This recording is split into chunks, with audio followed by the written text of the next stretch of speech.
This is your 3-step shortcut to 6 figures using the FCC loophole with over $50 billion in mystery money.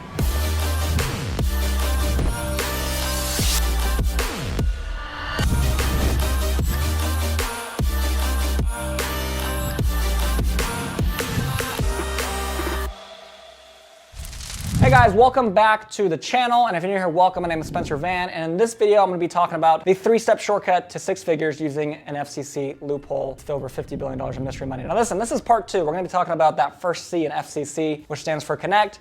If you missed part 1, that's where we talk about the F in FCC, you're going to want to go back to part 1 of this series and make sure you watch that, because that's how numbers work. It was 1, 2, not 2, 1.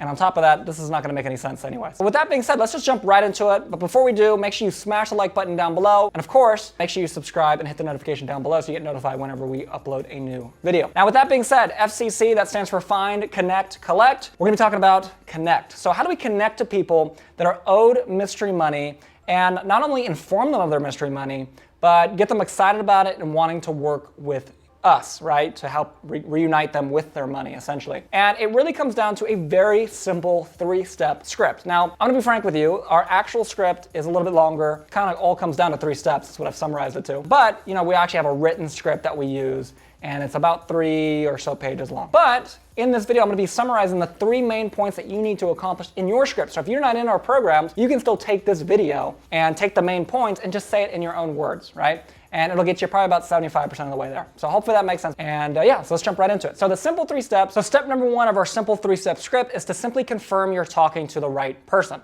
So what does that look like? Usually you want to confirm that it's the right name and that they're from the general area of which you think that they're from, or the information that you have says that they're from, okay? So for example, you'd say, hey, is this John from whatever street address? And if they say yes, then now you know, hey, this is the right person. And it's really that easy. That's the first step, is confirm you're talking to the right person. You're officially 33% of the way done. Now, the second step is, once we've confirmed that they're the right person, now we want to introduce ourselves and explain why we're calling, okay? Now, the reason why this is the second step is because if we do this before we confirm we're talking to the right person and it's not the right person, now we've just wasted an extra 30 seconds or a minute explaining something to every single person we talk to versus only doing this if it's the right person, okay? So it's in a specific order for a reason. Don't move these things around. Once, again, we've confirmed, we introduce ourselves, hey, my name's Spencer, I'm reaching out to you. Do you happen to know, or did you happen to know about the funds owed to you from X reason? That's usually how we do it. So, hey John, this is Spencer, just reaching out to you here. Did you happen to know about the funds owed to you from the insurance settlement, or from that foreclosure 3 years ago, or from whatever the reason is that you have with the information, okay? Now, at this point, one of 2 things can happen. Number 1 is they say yes. Now, keep in mind, some people will say yes even if they don't know. And the reason why they're saying yes is to save face. If you understand human psychology, humans are always making decisions in regards to social order. So they want a high social status. So if you have very, very, very good tonality, almost too good, and you get to a point where you're asking questions a certain way, and that is beyond the scope of this video, okay, that's like an hour-long training, you're gonna get people to say, yeah, I know about that, even if they really don't, just to kind of fit in, basically. So you gotta be careful with that, number 1 is. But if they do say yes, awesome, you can move on to the 3rd step, which we'll talk about in a second. Now, if they say no, they're like, hey, no, I have no idea what you're talking about. Then at that point, what you want to do is want to take 30 to 45 seconds and explain how the money got there, explain what it is, okay? And to do that, all you want to use is some of the terms that we've come up with, mystery money, and explain their situation. So I would say, hey John, awesome, yeah, no worries at all, most people don't know about this. Basically, a couple years ago, it looks like you were owed an insurance settlement of about, $8,000 or $20,000 or whatever the amount is from such and such company. Basically what happens is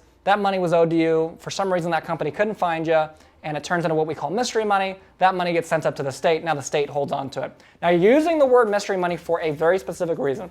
If you use the phrase unclaimed property, what are they gonna do? They're gonna search unclaimed property. And now they just cut you out of the deal, if they want to. If you use the word mystery money, what are they gonna do? Mystery money, that doesn't even, it's a trademark that we came up with, it's a term we came up with, but now there's no way to connect the dots. You see what I'm saying? That's why we use that phrase, right? Mystery money. So you explain to them what it is, then they get to a point, okay, yeah, they either already knew what it was or they understand what it is. That's when you move on to step number 3, which is, in my opinion, the funnest part, because you get to ask to help them recover it, right? It's really that simple. What that looks like is, awesome, man, so now that you know about this, or if they already know this, awesome. So the reason for the call today, John, is if you had 60 seconds, I just wanted to chat with you about, working on your behalf, if you're open to that, and recovering that money for you. How does that sound? And you just want to pick their brain on it and see if they're even open to having the conversation. If they are, cool, yeah, what does that look like? Awesome, man. So what it looks like is, and you explain how you work, we get compensated only when we're successful. So it's absolutely no out-of-pocket cost to you. I'm never going to ask you for a credit card. I'm never going to ask you for anything like that. You don't have to pay me. If I completely fail, you owe me absolutely nothing, and I worked 100% for free. And that's a pretty good deal, right? And if they say, okay, cool, well, how do you get paid? Cool, yeah, so we take a percentage out of the deal, a typically very small percentage. What I like to say is, if you're working in a state, specifically with state funds, right, they have a mandated amount that you can't go over. So California is 10%. Then you say, yeah, California mandates that we keep it at 10%, and that's what we charge 10%. Now they agree with you. Okay, cool, hey, 10%, cool, that sounds good. You frame it as a small amount, everyone's happy, okay? So that's what it comes down to. It comes down to 3 steps. Confirm you're talking to the right person, introduce yourself, and explain why we're calling, whether that's just telling them, hey, did you know about this? And they say yes, or explaining fully what it is, right, if they don't know. And then finally asking to help them recover. And this may take a couple calls to get them to say yes, but follow up. Right? Don't forget about following up, because that's a very important step in the connect process as well. So hopefully this makes sense. Again, if you guys enjoyed this video, smash that like button down below, hit the subscribe button and notification bell as well. Part 3 will be out very soon, where we explain how to collect. First, it's find, then it's connect, which we explained in this video, and then third, it's collect. With that being said, so I will see you on the next video.